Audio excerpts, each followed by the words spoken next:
Hello everybody, Maurice here from noblecopy.com, and today we're going to be talking about first-person POV. It gives the reader a more up-close understanding of what the narrator is thinking about themselves, their opinions on other characters and subjects. Now, first-person POV, right, it allows for a unique voice. And by voice, what I'm talking about is how the author writes the prose. I mean, if you really come down to it, that's the answer. So what do I mean by that?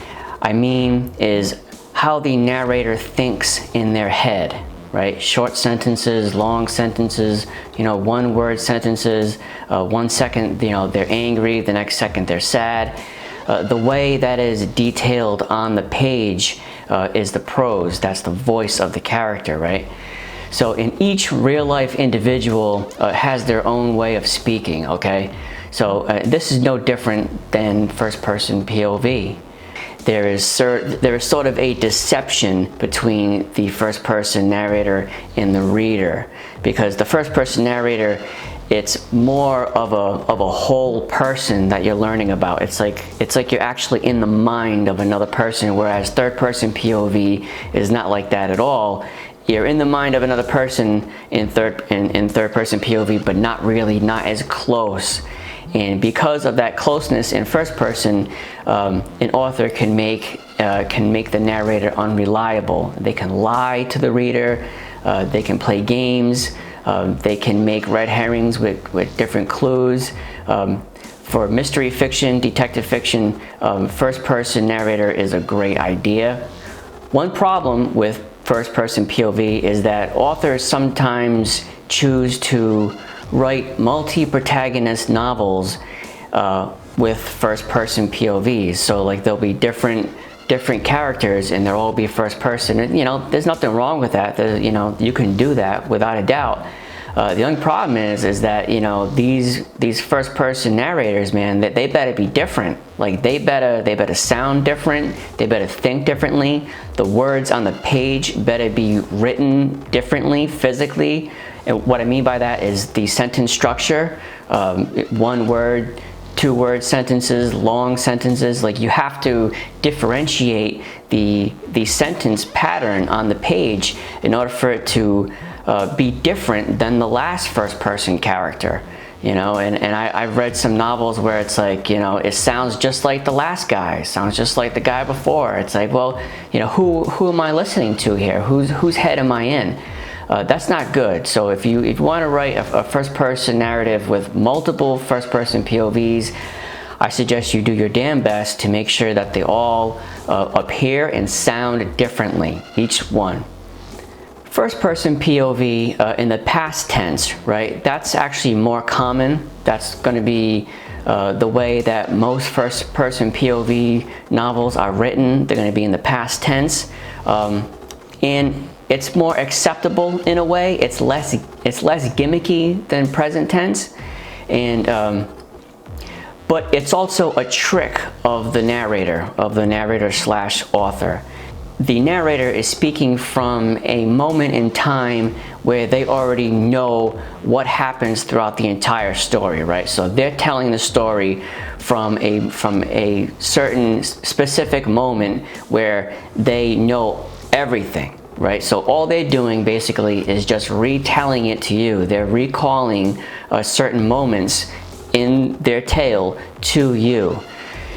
Now, that's fine. There's nothing wrong with that. But if you really, think critically about it, it kind of destroys any suspense, because you, the reader, are not really learning the story as it goes along. It's kind of a form of manipulation from the first-person POV in past tense, right? First-person present tense POV. It's also somewhat gimmicky, like I said, but it's more fun to write, and I think that the reader might enjoy it more because the reader is learning what is happening at that exact moment. Okay, so what are some of the pros about first person? Well, I think that number one, absolutely, it allows for a unique voice, right? I think that is absolutely mandatory for any writer when they choose a first-person narrator, is that it better be completely different than anything that they would choose for a third person. They have better known their narrator really well, because the better that they know the character, the more unique the voice is going to be on the page, right? Also, it allows a specific emotional closeness to the narrator, right? So the reader can learn about what the narrator is thinking to a more extreme degree than, let's say, third person, because you're right there in that character's mind as they feel a scene that they go through. Okay, so what are some of the cons of a first-person narrator, right?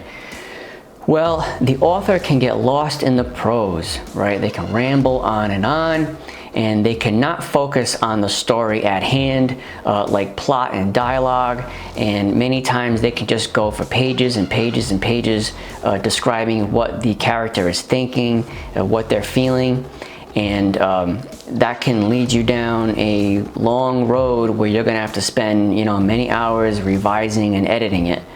So I think that's something that you should be wary of when you write a first-person POV.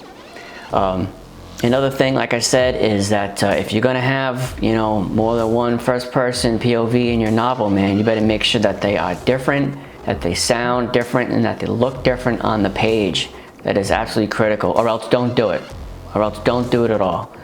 And also important is when you choose to write in first person, right, you can only write what is in that person's mind. You cannot jump around to a different character, because that's totally unrealistic, you know, because you don't know what someone else is thinking. Only third person omniscient can do that, and I'll make a separate video for that down the road. So you cannot go into other characters' minds, and you know, don't be afraid to switch to third person if necessary. You know, if you're you know, only a couple chapters into your novel and you're just not feeling it, you're like, oh, first person, it's not special enough, I don't really have that voice. Don't worry about it. Just go back and switch it all to third person. You know, you might have to do some heavy editing, but you know, don't worry about it. It might just be the right choice for you. So always keep that in mind. Okay, well, there you have it. Do you agree with me, or do you think I'm completely way off base? Let me know what you think in the comments below, and don't forget to subscribe and like. And if you're interested in reading my ebook about improving your suspense in your novels, you can check out the link below in the description box. Have a good one.